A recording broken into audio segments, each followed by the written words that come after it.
মুদ্ৰা কি তাৰ এটা সংজ্ঞা আছে, সংজ্ঞা এক বিশেষ ব্যক্তিয়ে দিছে, তাৰ ওপৰত ভিত্তি কৰি ইয়াৰ বৈশিষ্ট্যবিলাক ওলাই যাব। সংজ্ঞাটো প্ৰথম মনত ৰাখিব লাগিব, এই সংজ্ঞাটো পাৰ্ট পাৰ্ট কৰি দিলে তাৰ বৈশিষ্ট্যবিলাক নিজে ছেপাৰেট হৈ যাব। ইংৰাজ অৰ্থনীতিবিদ এজনৰ নাম দিছে জিঅফ্ৰি ক্ৰাউথাৰ। এইজন অৰ্থনীতিবিদ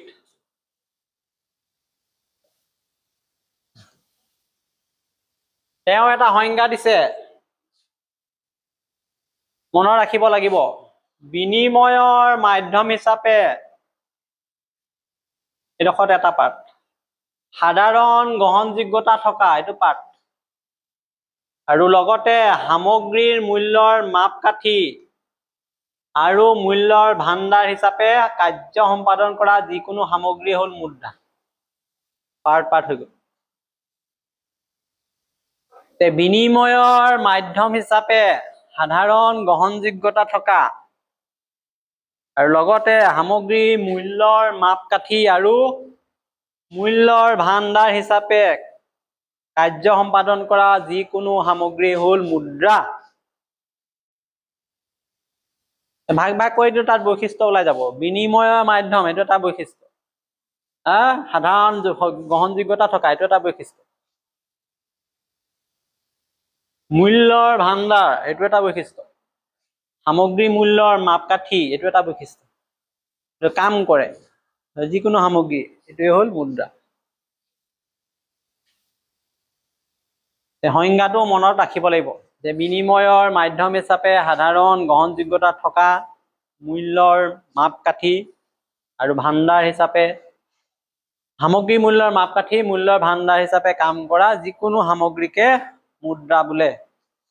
ইয়াত কৈছে এটা উদাহৰণ, যদি দেশবাসীয়ে বেলগছৰ পাতখিলাক বিনিময় মাধ্যম হিচাপে গ্ৰহণ কৰে, তেতিয়া বেলগছৰ পাতৰ সাধাৰণ গ্ৰহণযোগ্যতা থাকিব লাগিব, আৰু এই সাধাৰণ গ্ৰহণযোগ্যতা আইনৰ দ্বাৰা সমৰ্থিত।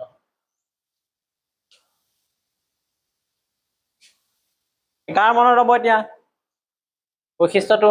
এইটো জানিলেহে পিছত যাব পাৰিম, মুদ্ৰাৰ বৈশিষ্ট্য অলপ পঢ়িব পাৰিম।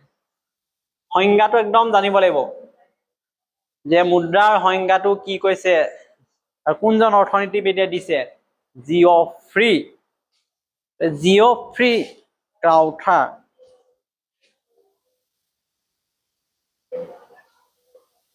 জিঅফ্ৰি ক্ৰাউথাৰে আমাক এইটো সংজ্ঞা দিছে।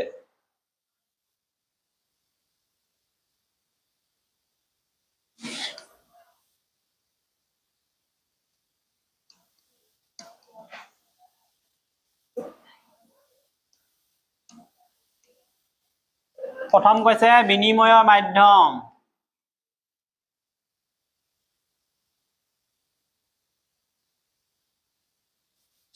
দ্বিতীয়ত কৈছে সাধাৰণ গ্ৰহণযোগ্যতা থাকিবই লাগিব,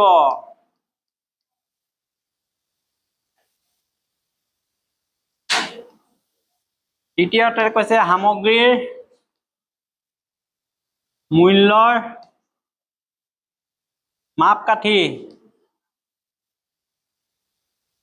আৰু মূল্যৰ ভাণ্ডাৰ বা ভঁৰাল, এইকেইটা একত্ৰিত কৰি যোনে কাৰ্য কৰিব পাৰিব সি হব মুদ্ৰা। লাগিলে সেই বেলপাতেই হওক, মাছৰ বাকলিয়ে হওক, ই যদি এইকেইটা কাম কৰে, সকলোৱে যদি গ্ৰহণ কৰে, সেই মুদ্ৰা হৈ চলি যাব। এতিয়া কাগজ খিলা সেইটো কাম কৰি আছে, আমাক আইনে গ্ৰহণযোগ্যতা দিলে। সাধাৰণ কাগজ শিকিলেহে আমি তাত লিখা আছে, কোনোবাই চহী মাৰিছে, সকলোৱে গ্ৰহণ কৰিম বুলি সিদ্ধান্ত লৈছে, গতিকে বিনিময় মাধ্যম হৈ গৈছে, সকলোৱে গ্ৰহণ কৰিছে, সাধাৰণ গ্ৰহণযোগ্যতা। আৰু এই কাগজখন দিলে আমি কি পাওঁ, সামগ্ৰীটোৰ মূল্যৰ কথা গম পাই যাওঁ কিমান, আৰু ইয়াক আমি জমা কৰি থবও পাৰোঁ মূল্যৰ ভাণ্ডাৰ হিচাপে। গতিকে এই চাৰিওটা কথা জনা উচিত।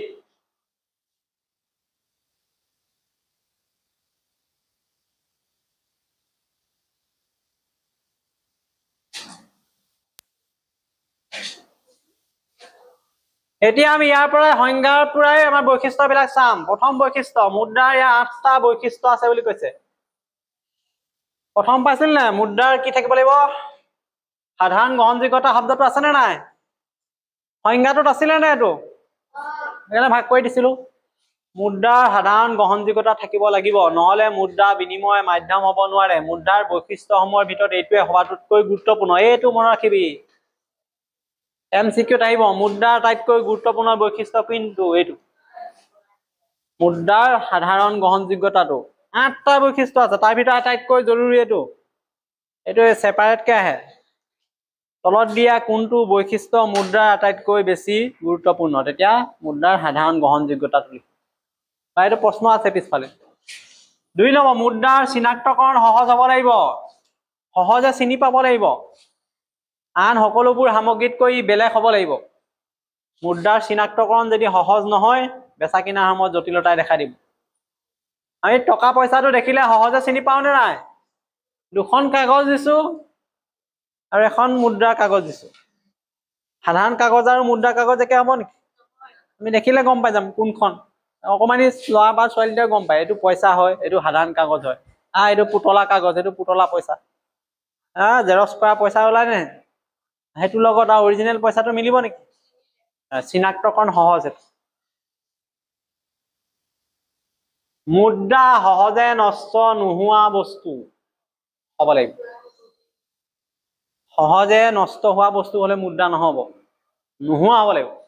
মাছ, কণী, গাখীৰ এইবিলাক মুদ্ৰা নহ'ল কেলে? এইবিলাক সহজে নষ্ট হৈ গৈছিলে, বেছি দিনলৈ টিকা নাছিলে। মুদ্ৰাৰ সঞ্চয় ভাণ্ডাৰ হ'ব লাগিলে মুদ্ৰা বেছি দিনলৈ টিকি থাকিব লাগিব। গতিকে আমি এতিয়া পইচা আমাৰ বাকচত থলে নিগনিয়ে খাব, এনেই থলে পৰুৱাই খাব। কি কৰো? আমি বেংকত থৈ দিওঁ, যেতিয়াই মন যায় 20 বছৰ পিছত বেংকে দিব নাই বাৰু পইচা বিচাৰিলে, ইণ্টাৰেষ্ট দি দিব, নষ্ট হৈ যাব নেকি? এইটো নষ্ট নোহোৱা। কিন্তু বেংকত যদি 2 কেজি বেঙেনা থৈ আহো, মই অহা বছৰ লৈ যাম, পাম নেকি? নাপাওঁ, সেইটো নষ্ট হৈ যাব। সেইটো সেইকাৰণে সঞ্চয়ো নহয় আৰু জমাও ৰাখিব নোৱাৰে, নষ্ট হোৱা বস্তু। সেইটো মুদ্ৰাৰ ক্ষেত্ৰত হলে নহব, নষ্ট নোহোৱা বস্তু। মুদ্ৰা সমজাতীয় পূৰ্ণ সাদৃশ্যযুক্ত বস্তু হ'ব লাগিব।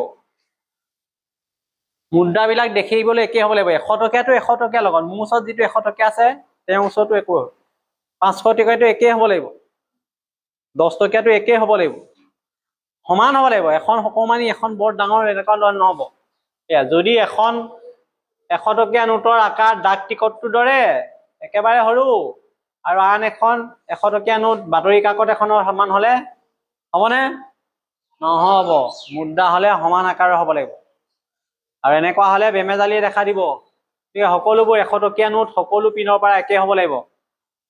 বাকীবোৰ মুদ্ৰাৰ ক্ষেত্ৰতো একেটা কথাই খাটিব লাগিব। আৰু এইটো আটাইতকৈ মন কৰিব লাগে, এইটো এটা কুৱেশ্যন আহিব, মুদ্ৰাৰ তাৰল্য গুণ কি? ভালকে বুজিল।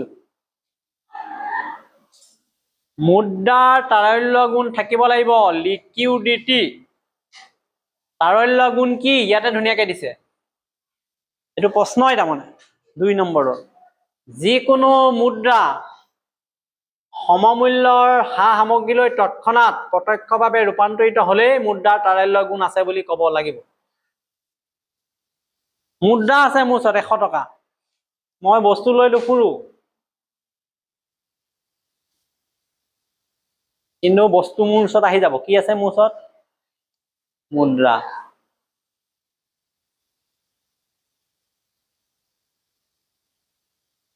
গতিকে ঘৰত ক'লে যে আজি টিফিন আমি বনাব নোৱাৰিলো, পইচা 30 টকা লৈ যোৱা, আমি লৈ আহিব পাৰো নে নাই? 30 টকাটো দি পেলাই আমি লগালগ টিফিন পাই যাম নাই? ইয়াত ব্ৰেডে খাওঁ, ৰুটিয়ে খাওঁ, সলনি হৈ গ'ল নে? ঘৰৰ পৰা কি আনিছিলো? পইচাটোহে আনিছিলো। ইয়াত কি হৈ গ'ল? পইচা দিয়াৰ লগে লগে সমমূল্যৰ এটা বস্তুলৈ ৰূপান্তৰ হৈ যাব।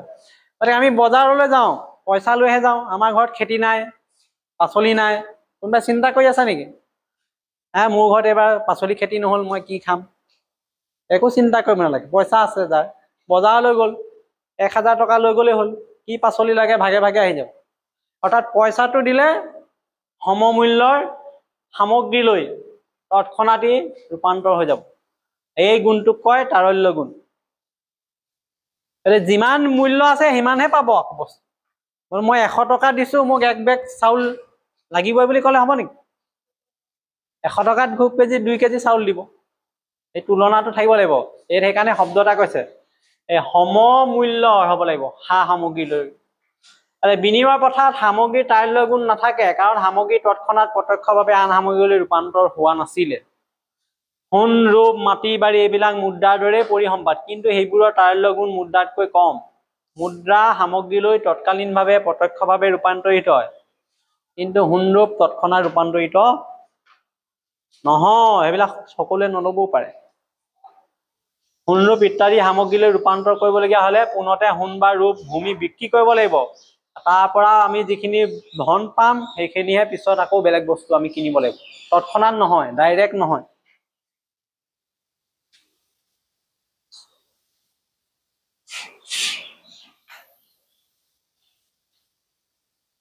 গতিকে তাৰল্য গুণৰ কথা যদি আহে, এই কথাখিনি ক'ব পাৰিব লাগিব।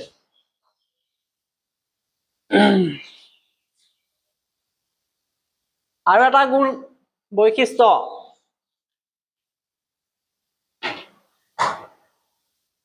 কি বৈশিষ্ট্য? কিতাপত চাই